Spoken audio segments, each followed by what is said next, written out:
Just another Monday morning. Coffee's brewing, sun is rising. Got some stories up my sleeve about this crazy life I lead. Welcome to the Brentocast, where each week flies by so fast. Pull up a chair and stay a while. Life's better with a smile. All right, we are back again with another episode of Brentocast. It would be December the 11th, 2025 at about 11:20 a.m. This is going to be episode number 72 of Brentocast, if you don't know. These have been going on for quite a while right now. There's been a big pause since September the 18th.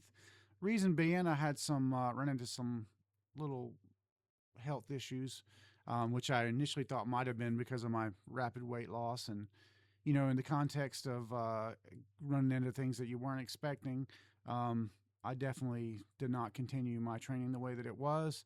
And I've creeped back up in weight a little bit, and nothing too dramatic, but definitely enough to motivate me. And I've been on this journey trying to get this kidney stone that we discovered, you know, at the time of my all the hospital visit and stuff for the blood clot. We discovered that I had this big kidney stone. I finally got one procedure which failed, and now they're going to do a different procedure, which is hopefully going to work. And but it kept getting delayed for various reasons, which I won't go into right now because I'm on a positive tip today, and I've got my motivation and my mental discipline back. But suffice to say that a person who's never had high blood pressure in their entire life coming into a weird situation where their cardio is better than it's ever been, but they're having high blood pressure, it's a little bit of a mind mess, you know. And I let that and at least one doctor that was saying, hey, don't exercise like you were before. It's dangerous right now. I let that sort of mind mess me before I eventually went with the confluence of multiple opinions that, yes, I can work out. Just, you know, I'm not endangering myself anymore if I work out just like I was, if I fast just like I was. And moreover, on that journey, my blood pressure was up. It was down a little bit. Then it was up again. And so I had a final visit with, well, not a final, I guess, but one of the doctors that was caring for me. I had a visit yesterday, and my blood pressure is still up, which is surprising. It made me take a tighter look into the things that I've been trying to consume in order to keep losing weight. You know, some electrolyte drinks that I drink, which I'd already gotten rid of Gatorade because I thought it had too much sodium in it. And then I got onto some other things that were lower sodium than Gatorade, but that, you know, in a compensatory way, I started drinking more of those, you know, looking for that little mental treat or whatever, if you will. While you're fasting, you get hungry. But I would say consistency is another thing that affects fasting and how difficult or easy it is. And if you're just kind of intermittently fasting, well, it's all intermittent fasting, but I mean, like, if let's just say you're just fasting for a couple days a week and then just kind of eating what you want the other days, trying to stay under a certain calorie intake, well, that is actually more difficult because your stomach does not maintain that shrinked state of being that keeps you, the shrunken state of being that keeps you less hungry. So I put myself in not the greatest place. Also, there's the mental health aspect of it, which was huge. I completely underestimated how big of a deal that was going to be. And I let myself kind of get into a bit of a funk thinking, oh, man, here I am about to kick off at 56. You know, I don't believe that ultimately, but, you know, it really bummed me out. So the anniversary of my fasting came and went. And I guess I was around probably close to 70 pounds, you know, for sure at least 60 pounds I had lost, you know, if I were to weigh myself that day. but it bummed me out because I knew that at a certain point that that amount was 80. You know what I mean? When I was consistently doing 24-hour fasts or even longer, then you weigh yourself. This is why I really, really hate weighing. If you're a person that's more than 50 pounds overweight, you don't need to weigh at all. Your clothes will tell you everything you need to know.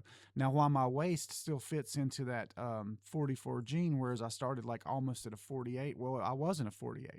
I still fit into the 42, but my weight on the scale has gone up. Now, that said, I wasn't taking off my shoes or my jeans or my hoodie. I did take my keys out of my pocket, but that last weigh in was like 324. So you figure four of that is probably um, clothes, legit, because I had a really heavy hoodie on because it was cold. And also the Eliquis that they've got me on, the blood thinning medicine, also tends to make me cold.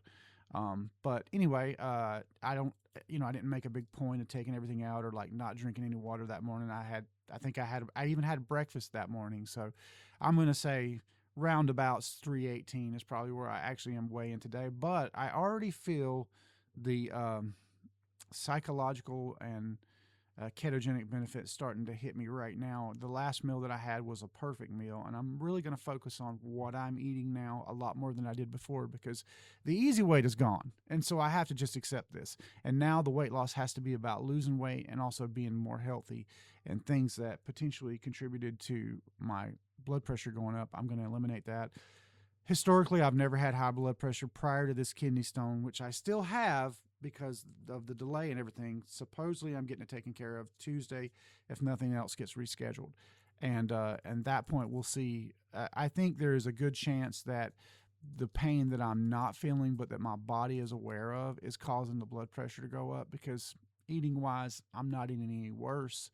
There's no other reason for it to be up that I can see. Now, that said, there could be something else going on I don't know about yet, but we're not going to worry about bridges that we can't see. We're just going to focus on what's in front of us. And right now, that is getting my weight down below 300 once again. I'd love to do that by the end of the year.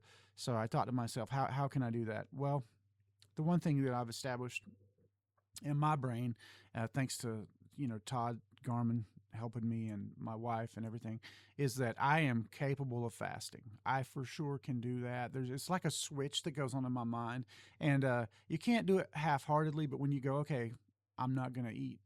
This is what we're doing.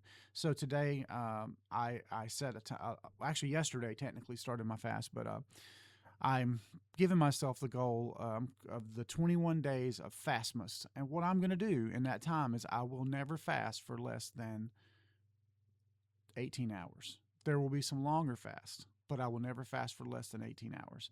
And when I do eat, it's not going to be yum, yum, fun time like it was before when I was losing the crazy weight and couldn't believe my luck. It's going to be focused on protein and vegetables and also maintaining very, very, very low sodium. Another thing that I'm doing, so basically, let me outline that before I go into anything else. How am I going to eliminate sodium? Well, most of my sodium I feel like was coming from things that I drank, electrolyte drinks, energy drinks, which I had cut way back on. Coffee, I think, was hitting me in a way that I did not like. I was starting to notice just a feeling of like my heart was beating fast more. So I have eliminated coffee as of last Saturday. So I'm coming up on half a week of no coffee and no direct caffeine. Now I might have a cup of hot tea, but like that's very low caffeine as compared to like a unsweetened brewed tea. But anyway, I'm avoiding unsweetened brewed tea as well. So my goal for the next 21 days is as much as possible just drink water. How do I accomplish this?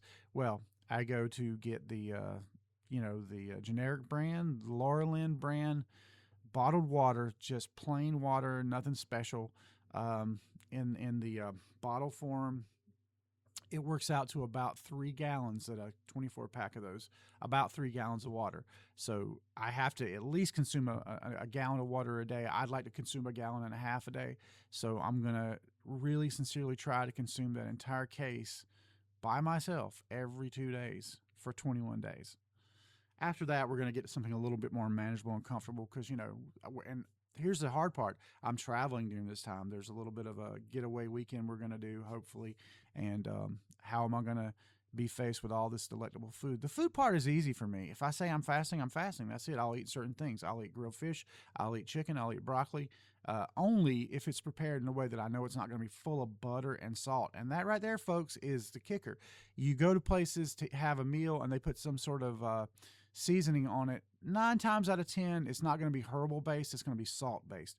Anything with soy, Worcestershire, cooked in salt, you want to avoid. I do. If you have a problem with sodium, which I don't think I really have a problem. My blood pressure is just a little high, and I know I had this kidney stone, but I thought, why not try to head this off at the past? Right there, like I just felt that empty feeling. It's a good feeling. Getting back to it, it's sort of charging me up psychologically because I know that means the sugar is out of my body. Got to always keep that cup of ice and dump those bottles of waters in there and just drink that as much as anytime you think about, oh, I'm thirsty, got to hit that cold water.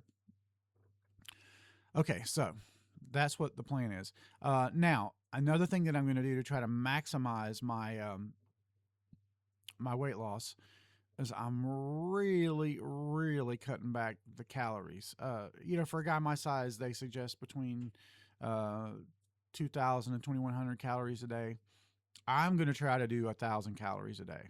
I think I can do it. I'm also going to increase my calorie deficit by working out 5 days a week. Now, at first, I do have a big show coming up Saturday that there's some pressure to perform well, and I don't want to do anything to make my arms or my hands sore.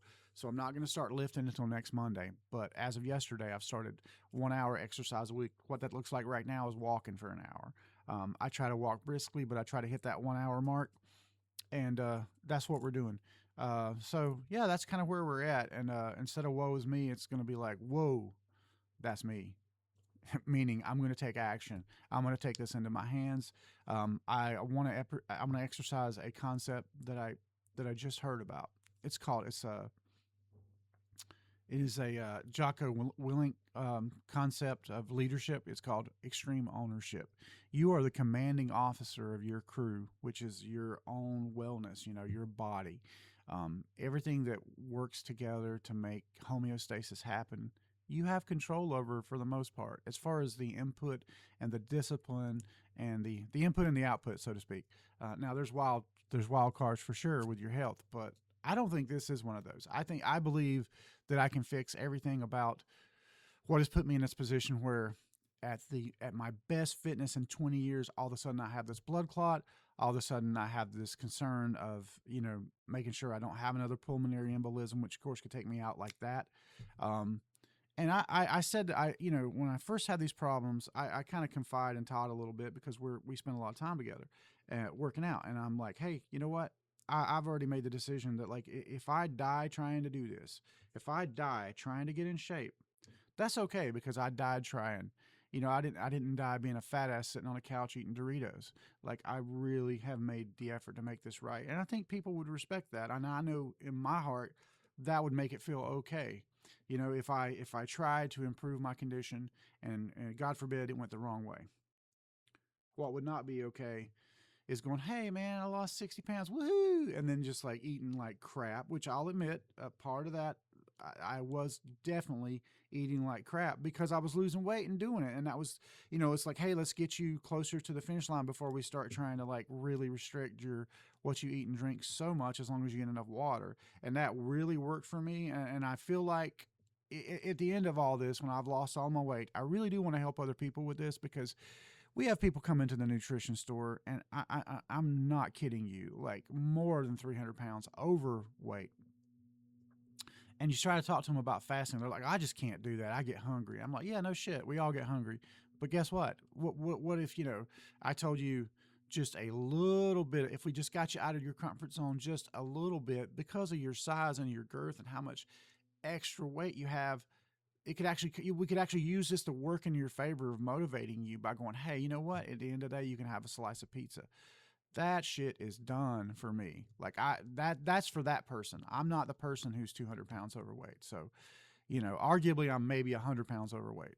which is crazy, but it's within the realm of fixing it. Now, when I started this journey, I told myself, listen, you're going to have to really buckle down on this and be of one focus. And I was until I ran into these health issues. But I got to get back to that mindset, man. And I really believe I can do it. It's not a belief factor. There's no question. These people that are like 400 pounds, person or whatever, I'm like, hey, bro, you need to lose like 250 pounds like right now. And they're like, I can't do it. And I'm like, guess what?